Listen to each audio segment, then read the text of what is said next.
Now that we have enabled SQL Analytics in Excel, let us take a few minutes to explore the interface that we will use throughout this course. Do not try to memorize everything. The goal is simply to become familiar with the environment. First, notice that the SQL Analytics pane opens on the right side of Excel. If the pane feels too narrow, simply drag its border to expand it. This gives you more space when writing longer queries. Now, look at the tabs at the top.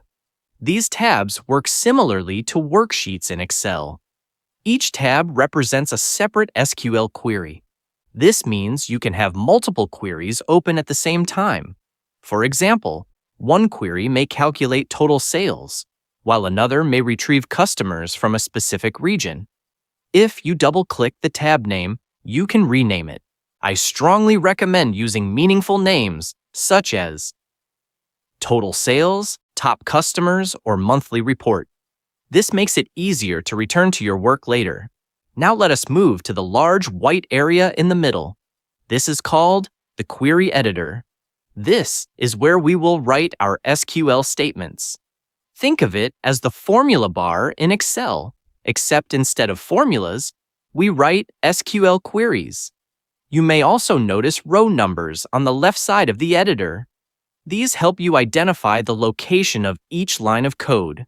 As our queries become longer, these numbers make it easier to review and troubleshoot our work. Above the query editor, you will find the Run button. This is one of the most important buttons in the entire add-in. After writing a query, clicking Run tells SQL Analytics to execute the instructions and retrieve the results. Think of it as pressing Enter after typing a formula in Excel.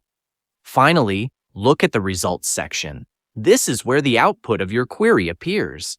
Whenever you run a query, SQL Analytics displays the results here so you can immediately review the information you requested. Throughout this course, we will spend most of our time using these four areas: the Query tabs, the Query editor, the Run button, and the Results section. Do not worry if everything does not make complete sense yet. Once we start writing real queries, these areas will quickly become familiar. In the next lesson, we will open our first practice dataset and write our very first SQL query. I will see you there.